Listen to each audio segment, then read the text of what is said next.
할렐루야. 663 말씀 사경에 66권의 성경을 3년 동안 마스터하는 663 말씀 사경회입니다.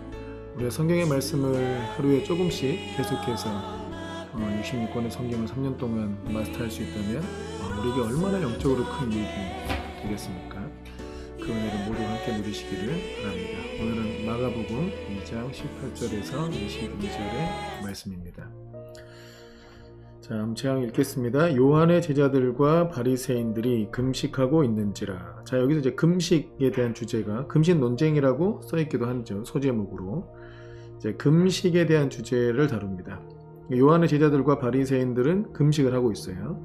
사람들이 예수께 와서 말하되 요한의 제자들과 바리새인의 제자들은 금식하는데 어찌하여 당신의 제자들은 금식하지 아니하나이까? 라고 물어보는 거죠.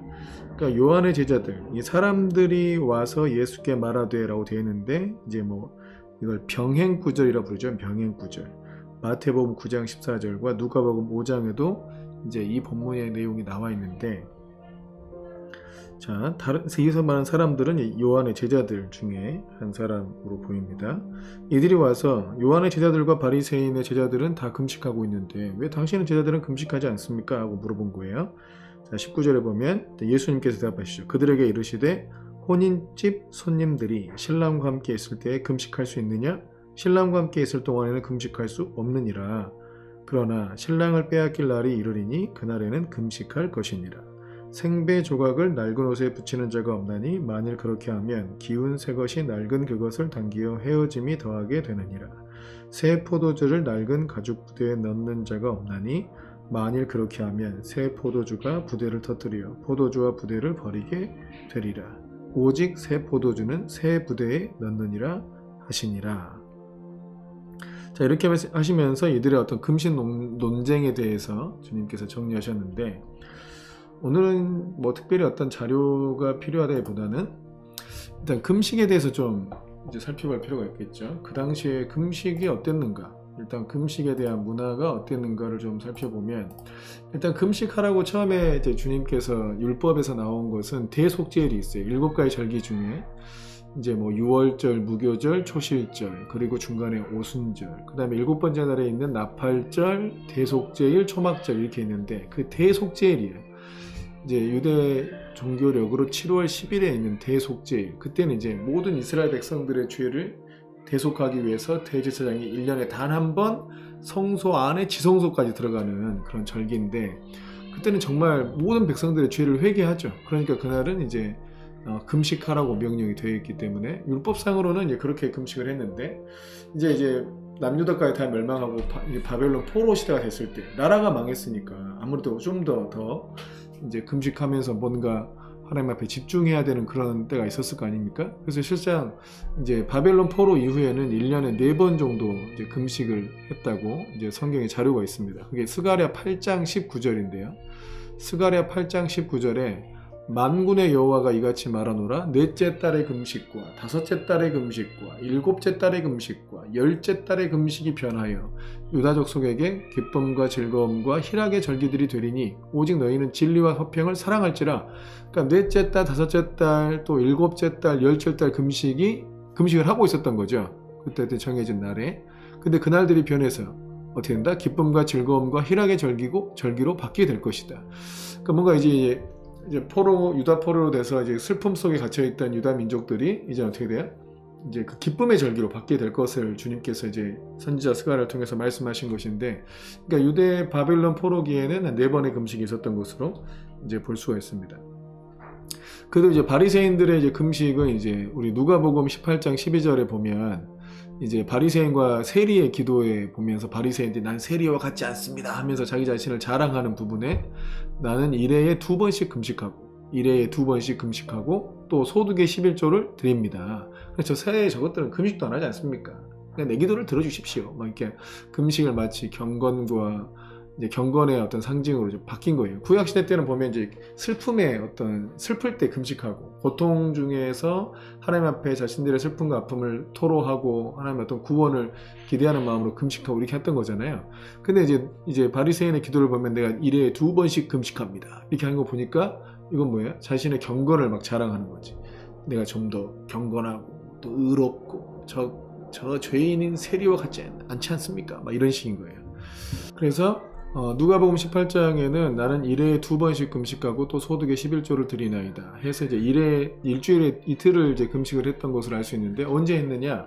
이들이 이제 모세가 율법을 받기 위해서 시내산에 있을 때 도착했을 때 올라갔잖아요. 그 올라갈 때를 이제 일주일 중에 이제 2번째 날이라고 봅니다. 둘째 날에 율법을 받기 위해서 올라갔으니까 둘째 날, 그럼 이제 월요일이죠. 이제 안식일이 7째 날, 주일이 첫 번째 날이니까 두 번째 날은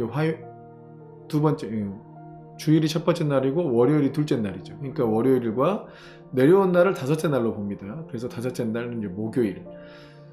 이렇게 해서 이제 월요일과 목요일에 금식을 했던 거예요. 이렇게 이제 금식을 했는데, 근데 이제 왜 바리새인들하고 이제 요한의 제자들은 다 금식을 하는데 당신의 제자들은 왜 금식을 안 합니까? 하고 물어본 거예요. 그랬더니 예수님께서 하신 말씀이 뭐였냐면, 이게 19절 말씀에 다시 한번 보면, 혼인집 손님들이 신랑과 함께 금식하는 게 맞냐 이거죠. 혼인집 손님들이 신랑과 함께 있을 때는 금식할 수 있느냐? 그렇지 않죠. 혼인집인데 왜 금식을 해? 안 하죠. 즐거우니까. 신랑과 함께 있을 동안에는 금식할 수 없는 일. 여기서 말하는 이제 금식의 기본적인 전제는 슬퍼한다는 거예요. 슬퍼한다. 구약의 그런 금식의 문화처럼 막 슬퍼하고 애통하고 고통 중에 있고, 이런 차원의 이제 금식의 어떤 이제 그럴 때 금식하는 것으로 이제 전제를 했을 때 하는 거예요. 자, 혼인집 손님들 막 전부 다 기뻐하고 있는데 신랑과 함께 있는데 왜 금식하겠냐 이거예요. 그럼 여기서 말하는 신랑은 누구겠어요? 예수님을 얘기하는 거죠.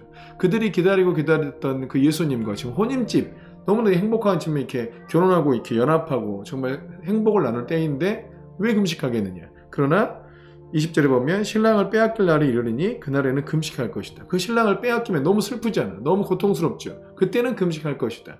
여기서 말해서 신랑은 누구예요? 바로 예수님이죠. 근데 그들은 이 바리새인 사람들은 뭐예요? 지금 신랑이 없어. 예수님을 신랑으로 여기지도 않고 지금 신랑을 만나지도 않았고, 그러니까 혼인집도 아닌 거예요. 근데 이 혼인집 손님들이 신랑과 함께 있어요. 그럼 뭐예요? 예수님을 만난 사람들, 메시아를 만난 사람들은 금식할 이유가 없지.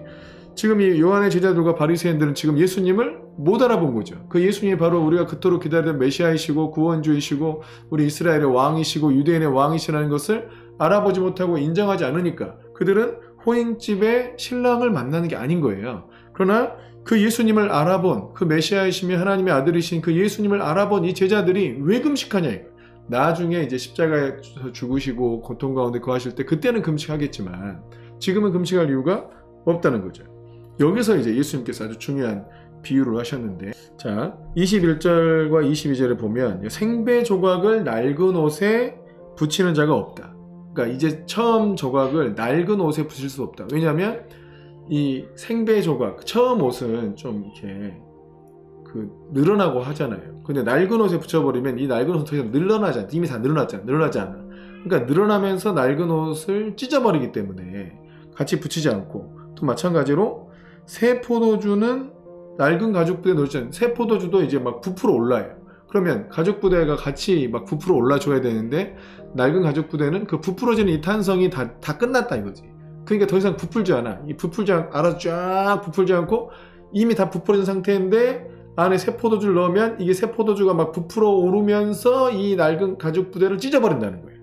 그러면 새 포도주도 버리게 되잖아요. 그냥 그런 의미입니다. 그러니까 새 포도주를 낡은 가죽 부대에 넣은 자가 없다. 그렇게 하면 새 포도주가 부대를 터뜨려서 포도주와 부대를 다 버리게 된다. 그러니까 새 포도주는 새 부대에 넣어야 한다라고 주께서 말씀하신 거예요. 그러면 새 포도주는 누굽니까? 새 포도주는 무엇을 가리킵니까? 그리고 새 부대는 무엇을 가리킵니까? 그러면 또 반대로 헌 포도주, 오래된 포도주는 무엇을 가리키고 낡은 가죽 부대는 뭘 가리킵니까? 자, 이게 우리 문맥을 통해서 볼 때 뭐냐면 혼인집 손님들, 신랑을 만난 사람들, 이 사람들이 새 포도주죠. 신랑을 만나서 혼인집으로 살고 있는, 이 기쁨 속에 살고 있는 사람들이 새 포도주인 거예요. 그러니까 예수님이 메시아이시고 하나님의 아들이시고 우리를 위한 구원주이시고 유대의 왕으로 오신, 다윗의 자손으로 오신 우리의 구원주라는 이 진리를 만나고 안 사람들이 새 포도주잖아요. 그럼 그들은 예전처럼 금식할 필요가 없다 이거예요. 그죠? 오히려 예수님께서 잡히실 때, 신랑을 빼앗기려 할 때 금식하는 거죠. 그러니까 이 포도 부대는 뭘 의미하냐? 어떤 신앙의 체계, 신앙의 시스템. 예수님을 만나기 전에 그리스도를 기다리고 있는 사람들은 그들이 시간 정해놓고 이 메시아의 오시기를 기다리면서 금식하고 자신의 고통에서 건져달라고 기도하면서 금식하고 이런 걸 해야죠. 그러나 이제 신랑을 만났어요. 혼인잔치야. 이제 뭐 그들이 금식할 때 우리는 기뻐해. 이들은 새 포도주야. 예수님을 만나고 메시아를 만났으니까. 그러니까 이제는 메시아가 만났으니까 옛날에 메시아를 만나지 못한 사람들이 했던 금식이나 어떤 신앙 체계 속에 같이 있을 필요가 없다는 거죠. 서로 찢어요. 안 맞는다는 거예요. 그래서 예수님을 만난 사람들은 어떻게 해요? 이제 예수님을 이제 새로운 포도주 부대가 필요하다. 그러니까 이게 신앙 체계예요. 우리가 예수님을 만난 사람들, 이건 새로운 신앙 체계를 갖고 있는 거죠. 예수님이 없는 것처럼 살고 있는 사람이 지금도 있어요. 그럼 안타깝게도 지금도 예수님이 없는 것처럼 살고 있는 사람들이 있어요.